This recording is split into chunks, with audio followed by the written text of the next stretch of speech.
ابتدا ہے رب جلیل کے اس بابرکت نام سے جو دلوں کے بھید خوب جانتا ہے۔ السلام علیکم ناظرین، زمین پر ایک ایسی جگہ موجود ہے جہاں موت بھی داخل ہونے سے ڈرتی ہے، ایک ایسا سمندر جہاں نہ مچھلی زندہ رہتی ہے نہ کوئی پرندہ اڑتا ہے۔ اس کا پانی اتنا نمکین ہے کہ وہ انسانی گوشت کو جلا دیتا ہے۔ لوگ اسے بحیرہ مردار یعنی ڈیڈ سی کہتے ہیں، لیکن تاریخ دان اسے قوم لوط کا قبرستان مانتے ہیں۔ مگر کیا آپ جانتے ہیں کہ یہ مردہ سمندر ہمیشہ سے ایسا نہیں تھا؟ آج سے 4000 سال پہلے یہاں کی ہواؤں میں نمک نہیں بلکہ خوشبوئیں رچی بسی تھیں۔ یہ وادی سدوم تھی، جسے قدیم کتب میں باغ الہی سے تشبیہ دی گئی ہے۔ یہاں 5 بڑے شہر آباد تھے: سدوم، امورا، ادما، سبوئم اور زوگر۔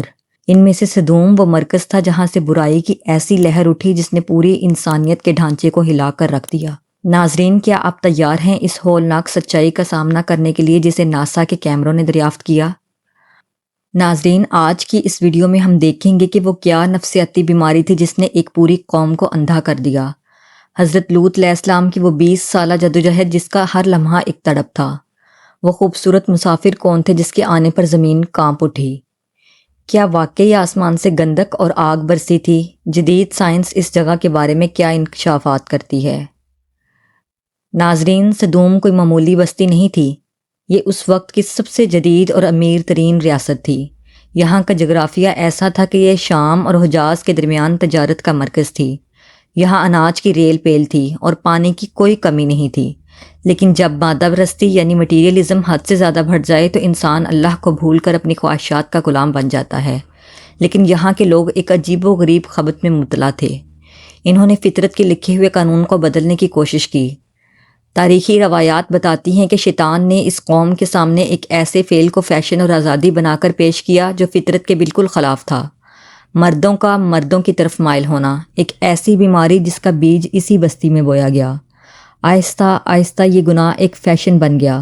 وہ لوگ راہگیروں کے کپڑے چھین لیتے، انہیں فاقوں سے مار کر برہنہ دفن کر دیتے اور اپنی بھری محفلوں میں وہ بے حیائی کرتے جس کا تصور کر کے بھی روح کانپ اٹھتی ہے۔ ناظرین، اسی دور میں اللہ نے حضرت لوط علیہ السلام کو یہاں ہدایت کے لیے بھیجا۔ وہ حضرت ابراہیم علیہ السلام کے بھتیجے تھے اور ان پر سب سے پہلے ایمان لانے والوں میں شامل تھے۔ اللہ نے انہیں عظیم معجزات دیے۔ جب وہ بارش کے لیے ہاتھ اٹھاتے تو بنجر آسمان بادلوں سے بھر جاتا، اور جس پتھر پر سر رکھ کر سوتے اس پتھر پر ان کے سر مبارک کا نشان بن جاتا تھا۔ ناظرین، حضرت لوط علیہ السلام جو اپنے چچا حضرت ابراہیم علیہ السلام کا سایہ چھوڑ کر یہاں آئے تھے، وہ اس قوم کی رنگینیوں میں نہیں کھوئے۔ وہ ان کے بازاروں میں کھڑے ہو کر پکارتے: اے میری قوم، کیا تم وہ کام کرتے ہو جو تم سے پہلے کائنات میں کسی نے نہیں کیا؟ لیکن جواب میں انہیں صرف تمسخر اور مذاق ملتا۔ انہوں نے مردوں کو مردوں کے لیے منتخب کیا۔ یہ محض ایک غلطی نہیں تھی بلکہ یہ فطرت سے جنگ تھی۔ انہوں نے شادی کے مقدس رشتے اور خاندان کے تصور کو پامال کر دیا۔ جب حضرت لوط علیہ السلام نے انہیں سمجھایا تو ان کا جواب کیا تھا؟ وہ کہتے: اے لوط، تم بہت پاک باز بنتے ہو، جاؤ ہمیں اپنی پاکیزگی نہ دکھاؤ ورنہ ہم تمہیں شہر بدر کر دیں گے۔ ناظرین، اس بستی میں انصاف ختم ہو چکا تھا۔ وہ مسافروں کے ساتھ زیادتی کرتے، سرے عام محفلوں میں فحش حرکات کرتے اور جو کوئی انہیں ٹوکتا اسے پاگل یا پسماندہ قرار دیتے۔ انسانیت کا وقار اس حد تک گر چکا تھا کہ فرشتے بھی ان کی سرکشی پر کانپ اٹھے۔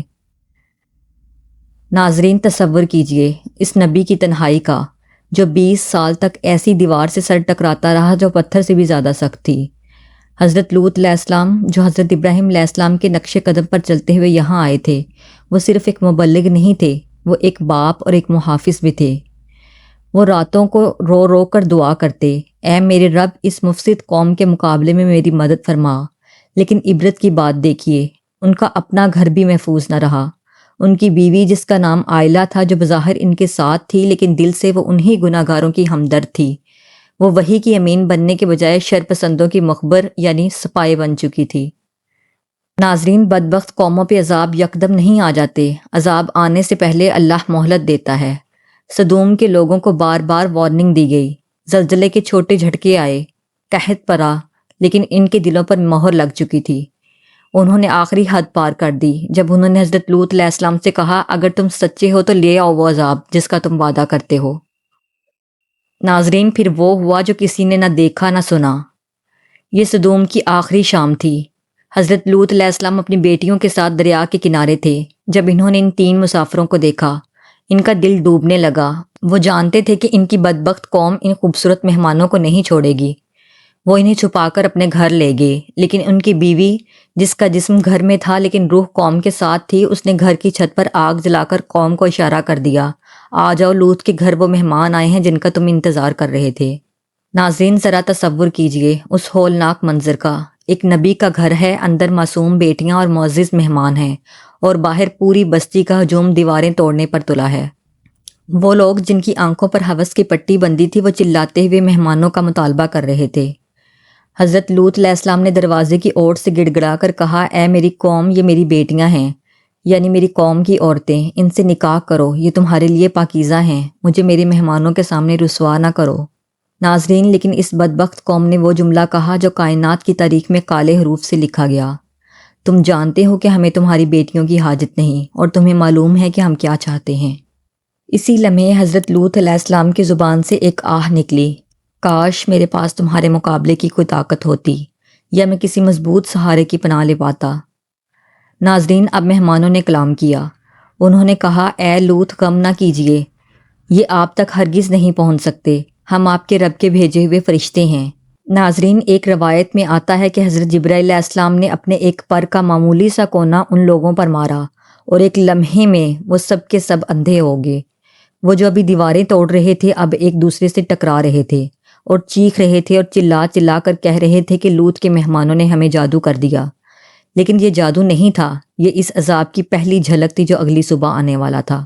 ناظرین، فرشتوں نے حکم دیا، اے لوط، رات کے کسی حصے میں اپنے گھر والوں کو لے کر نکل جاؤ، اور تم میں سے کوئی پیچھے مڑ کر نہ دیکھے۔ یہ سدوم کی آخری رات تھی۔ بستی کے لوگ اپنی عیاشیوں کے بعد گہری نیند سو رہے تھے۔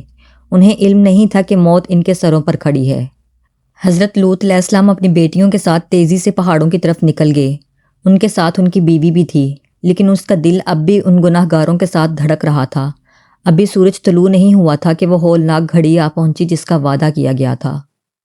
ناظرین، جب سورج نکلا تو اللہ کا حکم آ گیا، زمین کانپ اٹھی۔ روایات کہتی ہیں کہ حضرت جبرائیل علیہ السلام نے اپنے ایک پر کی نوک سدوم کی بستی کے نیچے داخل کی۔ 5 شہروں کو، ان کے محلات، ان کے باغات، ان کے جانوروں اور ان کے ہزاروں انسانوں سمیت جڑوں سے اکھاڑ کر فضا میں اتنا بلند کیا کہ آسمان کے فرشتوں نے سدوم کے کتوں کے بھونکنے اور مرغیوں کی اذان دینے کی آوازیں سنیں۔ پھر جبرائیل علیہ السلام نے اس پوری بستی کو زمین پر پٹک دیا۔ سدوم کی بلند و بالا عمارتیں زمین کا پیٹ چیر کر نیچے چلی گئیں۔ قرآن پاک کے پارہ نمبر 14 سورہ الحجر کی آیت نمبر 74 میں اللہ تعالیٰ اس ہولناک منظر کی منظر کشی کچھ یوں فرماتے ہیں، جس کا ترجمہ ہے، پھر ہم نے اس بستی کے اوپر کے حصے کو اس کا نیچے کا حصہ بنا دیا اور ان پر پکی ہوئی مٹی کے نشان زدہ پتھر برسائے۔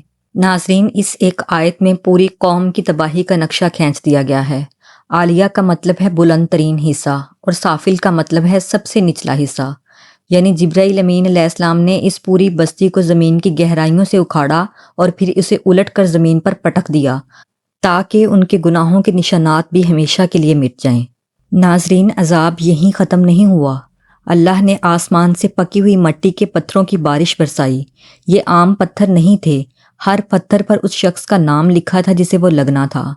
ناظرین، اس ہولناک داستان میں ایک عبرت ایسی بھی ہے جو آج ہزاروں سال گزرنے کے بعد بھی بحیرہ مردار کے کنارے ایک ساکن پتھر کی شکل میں موجود ہے۔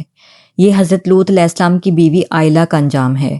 قرآن کہتا ہے کہ جب عذاب کی چیخ بلند ہوئی تو لوط علیہ السلام کے خاندان کو حکم تھا کہ پیچھے مڑ کر مت دیکھنا، لیکن لوط علیہ السلام کی بیوی، جس کا جسم تو نبی کے گھر میں تھا مگر روح گناہ گاروں کے ساتھ تھی، اس نے اللہ کے حکم کی پرواہ نہ کی۔ جیسے ہی اس نے اپنی قوم پر برستے ہوئے پتھروں کو دیکھا، قدرت کا قہر اس پر ٹوٹ پڑا۔ مفسرین بتاتے ہیں کہ وہ نہ تو زمین میں دھنسی اور نہ ہی عام موت مری، بلکہ اللہ نے اسے وہی نمک کا ایک بے جان ستون بنا دیا۔ وہ عورت جو نبی کی زوجہ ہو کر بھی حق کا ساتھ نہ دے سکی، اسے قیامت تک کے لیے ایک بے زبان پتھر بنا کر کھڑا کر دیا گیا تاکہ دنیا دیکھ سکے کہ اللہ کے نزدیک رشتہ نہیں، ایمان معتبر ہے۔ ناظرین، آج ہزاروں سال گزرنے کے بعد بھی اس جگہ عذاب کے نشانات باقی ہیں۔ جدید آثار قدیمہ یعنی آرکیولوجسٹس جب سدوم اور عمورہ کی جگہوں کی کھدائی کرتے ہیں تو انہیں سلفر یعنی گندک کے ایسے گولے ملتے ہیں جو 98% خالص ہیں۔ دنیا میں کہیں بھی اتنی خالص گندک نہیں پائی جاتی۔ ناسا کی سیٹلائٹ تصاویر دکھاتی ہیں کہ اس علاقے میں مٹی کے اندر ٹیکٹائٹس پائے جاتے ہیں۔ یہ وہ شیشہ نما ذرات ہیں جو صرف اس وقت بنتے ہیں جب درجہ حرارت سورج کی سطح جتنا گرم ہو جائے، جیسا کہ ایٹمی دھماکے میں ہوتا ہے۔ یہ اس بات کا ثبوت ہے کہ یہاں آسمان سے آگ اور لو برسی تھی۔ ناظرین، بحیرہ مردار کا پانی اتنا نمکین ہے کہ اس میں زندگی کا تصور ممکن نہیں۔ یہ اس نبی کی دعاؤں اور اس قوم کی سرکشی کی یادگار ہے۔ سورہ صافات میں اللہ نے قرآن میں فرمایا، بے شک تم ان بستیوں کے پاس سے صبح اور رات کو گزرتے ہو تو کیا تم عقل نہیں رکھتے؟ ناظرین، قوم لوط کا قصہ محض ایک قدیم بستی کی تباہی کی داستان نہیں ہے، بلکہ یہ قیامت تک آنے والی نسلوں کے لیے ایک بہت بڑی وارننگ ہے۔ یہ کہانی ہمیں بتاتی ہے کہ جب کوئی معاشرہ اجتماعی طور پر فطرت کے اصولوں کو توڑتا ہے، جب بے حیائی کو فخر سمجھا جانے لگتا ہے اور جب حق کی آواز دبانے کی کوشش کی جاتی ہے، تو پھر زمین کا صبر بھی جواب دے جاتا ہے۔ آج بحیرہ مردار کے کنارے کھڑے ہو کر انسان صرف نمک کی چٹانیں نہیں دیکھتا، بلکہ وہ اپنی تاریخ کے اس سیاہ باب کو دیکھتا ہے جہاں سے واپسی کا کوئی راستہ نہیں تھا۔ اللہ تعالیٰ نے اس جگہ کو باقی رکھا تاکہ ہم اپنی آنکھوں سے دیکھ سکیں کہ اس کی پکڑ کتنی شدید ہے۔ دعا ہے کہ اللہ تعالیٰ ہمیں سیدھے راستے پر چلنے کی توفیق عطا فرمائے۔ ناظرین، اگر آج کی ویڈیو آپ کو پسند آئی ہو تو اسے دوسروں کے ساتھ شیئر کریں تاکہ یہ عبرت کا پیغام سب تک پہنچ سکے۔ ایسی ہی مزید تاریخی اور ایمانی ویڈیوز کے لیے ہمارے چینل کو سبسکرائب کرنا نہ بھولیں۔ اللہ آپ کا اور میرا حامی و ناصر ہو۔